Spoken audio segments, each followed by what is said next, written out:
एकाच माणसासोबत तुम्ही किती वेळा ब्रेकअप करणार आहात? एकदा संपत नाही का हे? तुम्ही म्हणता ब्रेकअप खूप पेनफुल असतं. बरोबर आहे, झोप लागत नाही, कामात लक्ष लागत नाही, खाणं पिणं बिघडतं, पूर्ण सिस्टम डिस्टर्ब होते. आणि हे सगळं माहिती असूनही तुम्ही काय करता?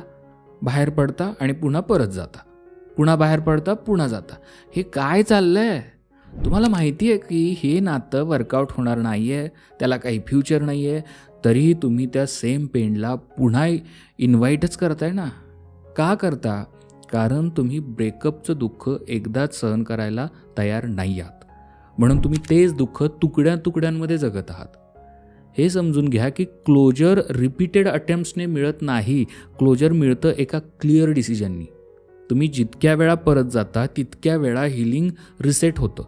तुम्ही पुन्हा झिरोवर येता आणि मग पुन्हा त्याच सायकलमध्ये अडकता.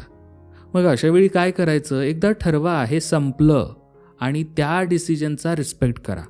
नो कॉन्टॅक्ट ठेवा. स्वतःला वीक मोमेंटमध्ये जस्टिफाय करू नका. कारण तुम्ही परत जाता तेव्हा प्रेमासाठी नाही जात, तुम्ही फॅमिलिरिटीसाठी जाता, सवयीसाठी जाता. आणि लक्षात ठेवा, तुम्ही स्वतःला हर्ट करत आहात हे ते वेगळंच, पण समोरच्यालाही तुम्ही कन्फ्यूज ठेवत आहात.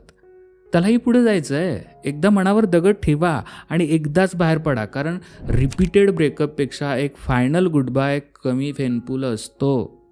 हा प्रॉब्लेम तुम्हाला सतावत असेल, स्वतःच्या मनावर कंट्रोल होत नसेल, तर टॉक असा मेसेज व्हॉट्सअप करा 8010093939 या क्रमांकावर.